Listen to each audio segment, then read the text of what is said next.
Welcome back, friends. Today we are taking a look at the NECA Toys Teenage Mutant Ninja Turtles 4-pack. The packaging adorned with gorgeous artwork by original creator Kevin Eastman, a logo on the top, some product shots on the back. Look at what we are in for here. I am very grateful to have this. And credits at the bottom. Don't be shy. How NECA do? You get this flap that drops down to reveal a super sexy set of turtles based on the designs of Kevin Eastman and Peter Laird. While it's not inappropriate to throw Jim Lawson's name around when talking about this era, Kevin and Pete had been evolving their style since the first issue, and by issue 10 they full-blown looked like this, without any involvement from the talented Mr. Lawson. So actually, this insert here, this is the final two-page spread from the end of issue 21, the Return to New York storyline. And get this is penciling layouts by Kevin Eastman, Peter Laird, and finished pencils by Jim Lawson, and then inked by Kevin Eastman. As a lifelong comic fan, this is stuff I know well. I was going to put together another video where I go into a little more thorough detail about the evolution of the Turtles' art style. I mean, it really is a lot of fun. Jim Lawson first appeared in the credits in issue 9 as one of 5 guys helping finish the inking so they could get back on deadline. Now, if you notice, it does come with that cloak for Raphael, and that actually first appeared in the first issue of the Return to New York storyline, the first time Jim Lawson came on board to help finish the pencils. So again, not wholly inappropriate to throw Jim Lawson's name around, but let's check out the figures. Okay, right out of the package, I am absolutely floored by these designs. These are immediately my favorite turtles in this scale. These are, my goodness. My goodness, the NECA, the cartoon stuff, man, it's through the roof. You know what, I got all that stuff sitting all around me here. There's no reason to be so segregated with these are great. These are amazing. These are just amazing. But these have edged them out, man. As a comics fan, first and foremost, not with the Turtles, it was the cartoon, but in general, I mean comic books. That's my shtick. You know what I mean? These movie ones, these are also a thing of absolute beauty and perfection. But these Mirage Comics Turtles, my goodness. The articulation, the look of these things, the accuracy, where they come from, what they represent for me, what they take me back to. Here we go. I got the quarter scale movie ones too. These are one of my favorite things just in general. So it's hard to beat those. But these, for this size and this scale, wow. We will move these aside and take a closer look at Raphael. I know, they're all Raphael, right? No, they were originally done in black and white, and it wasn't until they did some reprints they decided to go with a color cover, and they just gave them all red bandanas. I mean, it was cool. It's a non-uniqueness thing. They're ninja, right? It was the advent of the cartoon and the toy line and sort of a more mass appeal thing. They're like, I think it was a stipulation somewhere. They're going to need to have unique colors. This is fantastic. Look at the detail here, nice and tight up on that head. The green paint is just beautiful. A couple of different shades. You can see lighter and darker tones.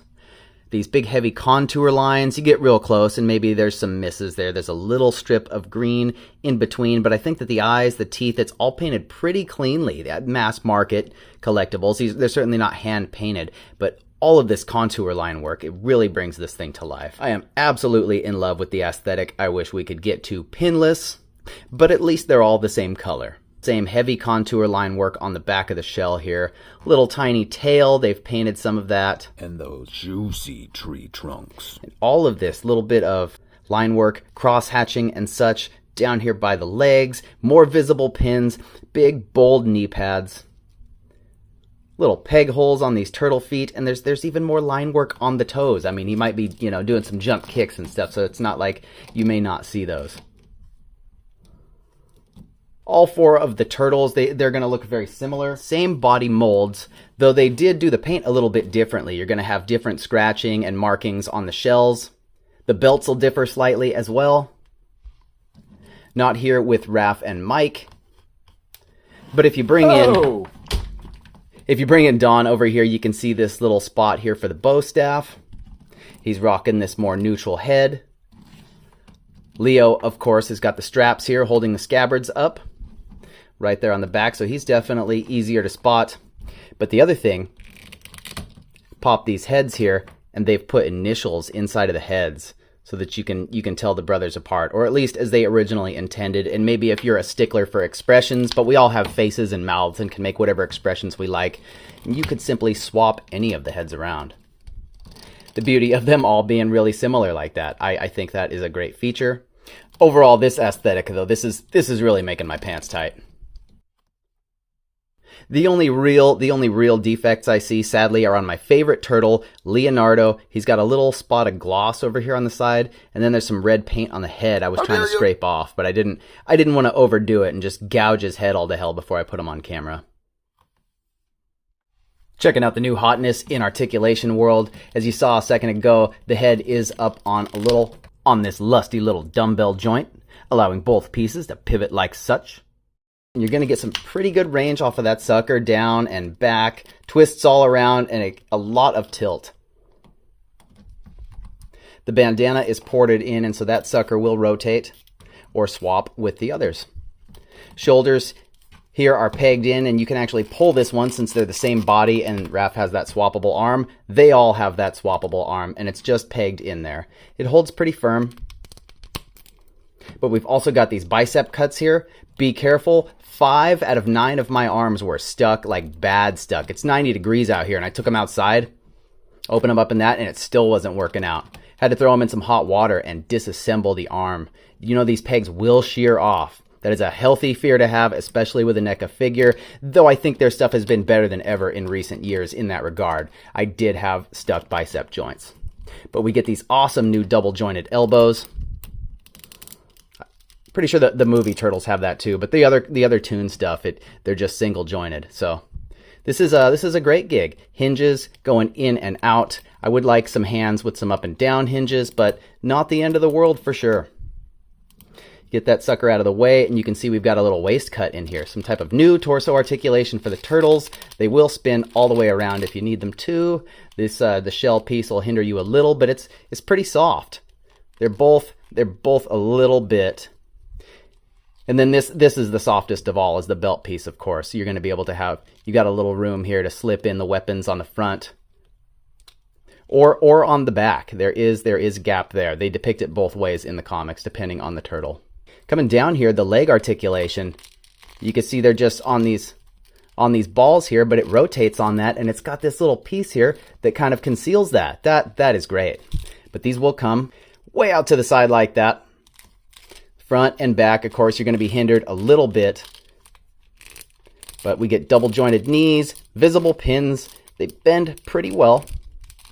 Bulky pieces, of course. This ankle come back like this, forward like this, and they rock side to side. These are some really fantastically articulated turtles. It would be nice to have a little bit of like a butterfly movement in here. But of course, with the way they're disassembling the arm, that's not going to work out. I think that's a cool inclusion, but it could have just been something to slip up the arm, maybe something made of this material. And they are ninja, and you're going to be able, they balance really well because of the weight of them. So you'll be able to get them into some sweet like kicking poses and whatever else. Skirt! You know what? That little tail twists too. It's just ported in there. You can spin that thing all the way around, or just pull it out if you don't like it.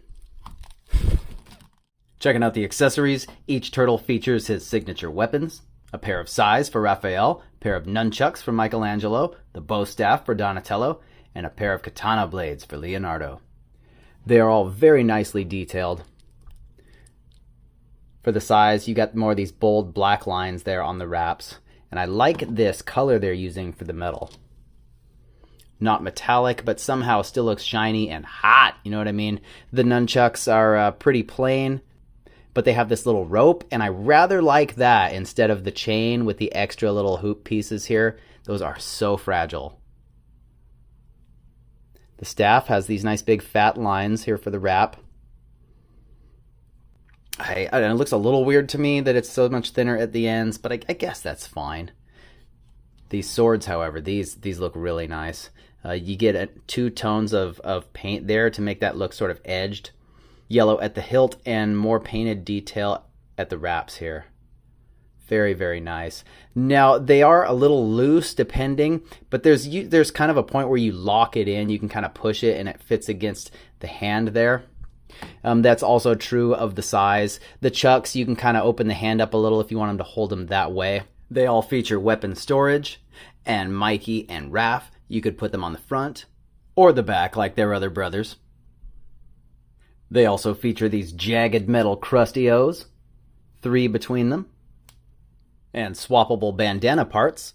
They just peg into the back of the head for that wind-blown effect, and they have got those same nice cross-hatching. You get a shared complement of additional hands, including this splayed hand set of them. Pair of knife hands, a pair of fists with that same nice detail, contour lines, and the slightly splayed grip hands for holding the sai in a different way. Finally, you also get this little cloak hood thing and a swappable right arm with this extra bandage. You could put this on any of the turtles, but it is Raphael who wears this throughout issue 19 of the original series. Really nice touch, and I think that kind of cements it in that specific period, in that era. The 3-issue Return to New York storyline. That does feature artist Jim Lawson's heaviest contribution to the series, so again, a fair case could be made. But I'll break it all down in more detail in a separate video here. Be on the lookout. These NECA Mirage version 2 Ninja Turtles stand about 5 3/4 inches. Kicking off the comparisons with various versions of the brothers, we have the NECA toys, Secret of the Ooze Donatello, and the 87 cartoon Michelangelo. The Super 7 Ultimates Raphael, and the Playmates Mutant Mayhem Leonardo. Review up now. A couple of vintage versions, also from Playmates toys, that were no kidding making their original debut, while the Turtles looked like this in the comics.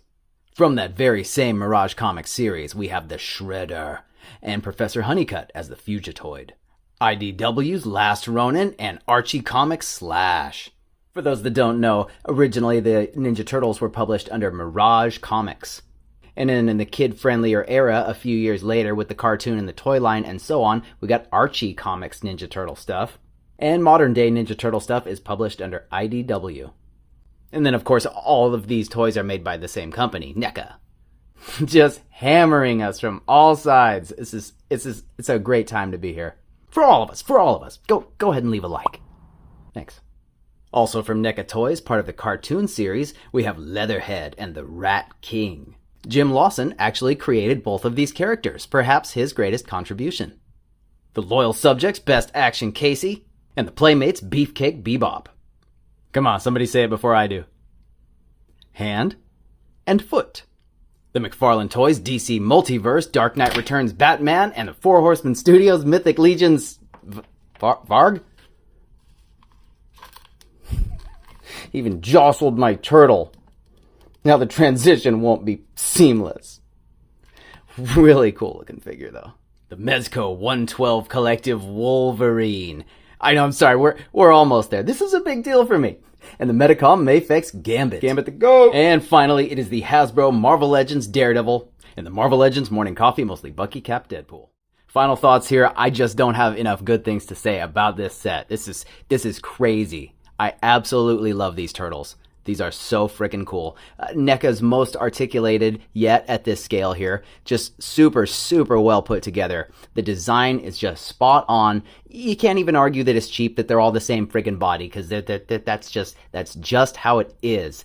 It would be cool to see a few extra hands, at least a few more pairs of fists, say, and some vertical hinged graspers.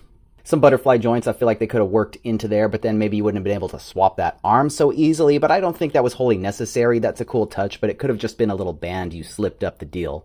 The only QC issues I encountered are both on Leonardo's head, which is a shame because that's my turtle. But otherwise, I am incredibly thrilled to have these. They teased it, and a couple weeks later, all of a sudden it was like, they're going live now, and I just happened to be paying attention. And they were up for what, like 2 hours maybe, before they were just gone everywhere. And I checked online, eBay, Mercari, they're already going for more than double the price. It's absolutely outrageous. It's possible they come around again, man. NECA likes money, but they also like, barricading this stuff off. They never brought back the original Mirage designs, and they've yet to bring back that last 4-pack that they did a year or so ago. The Turtles in Disguise, one of my favorite things ever, man. That, I never even saw that sucker in the wild. It was just my dear friend happened to find one for me, and he had to bow out of the game, so that wasn't going to be an option this time. So I am stoked to have this. Be on the lookout, man. These just came out. It shouldn't be this crazy. It shouldn't be this crazy, but they are really good, and they are worth, getting up every day and checking, in my opinion. And I do want to say, as far as the art style and their adherence to it, the particular return to New York period that they're definitely alluding to, not just with the style of the Turtles, because it was happening before that, but with that included cloak and that insert in the back of the box there. Further, at that particular point, as I mentioned before, that was Kevin Eastman and Peter Laird both doing the layouts for Jim Lawson to finish up, and then one or the other of them, it alternated per issue, would come back and ink over that. And at that period, I mean, that is the nicest, most elaborate, most hyper-detailed classic Ninja Turtle stuff that you can get. I would highly recommend you checking out those comics just to get the context. It's good history. It's a lot of fun stuff. And I would highly recommend you finding these turtle packs, as long as you're not paying too much, man. But it's your money. It's your life. Do whatever you want. And if what you want is to check out more kickin' toy content from a dude who knows his stuff, man, here it is right here. Check one of these out. Sub to this thing if you want to see me again. Ninja, vanish.